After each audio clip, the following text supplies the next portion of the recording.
কওমের অবিশ্বাসী নেতারা জনগণকে বিভ্রান্ত করার জন্য নূহ আলাইহিস সালামের বিরুদ্ধে ৫টি আপত্তি উত্থাপন করেছিল, যথা ১.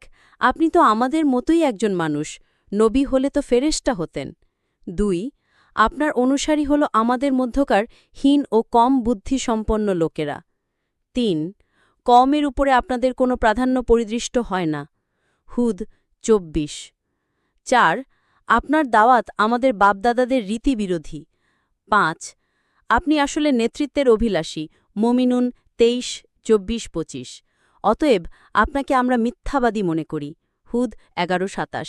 জনগণকে খেপিয়ে তোলার জন্য নূহের দাওয়াতকে ক্ষমতালোভী রাজনৈতিক আন্দোলন বলে আখ্যায়িত করে কাফের নেতারা বলল, ফকাল আল মালা উল্লাদিনা কাফারু মিন কাউমিহি মা হাদা ইল্লা বাশারুন মিসলুকুম ইউরিদু আন্না ইয়াতাফাদ্দালা আলাইকুম ওয়ালাউ শা আল্লাহু লা আনজালা মালাইকাতান মা সামিনা বিহাদা ফি আবাইনাল আউয়ালিনা।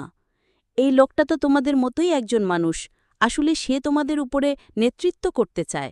আল্লাহ ইচ্ছা করলে তো একজন ফেরেশতা পাঠাতে পারতেন। তাছাড়া এই লোক যেসব কথা বলছে তা তো আমরা আমাদের বাপদাদাদের কাছে কখনো শুনিনি।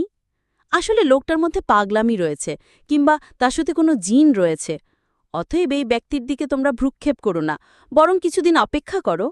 মুমিনুন ২৩, ২৪, ২৫। এভাবে তারা তাকে সরাসরি পাগল বলে এবং প্রাণে মারার হুমকি দেয়। কামার ৫৪, ৯।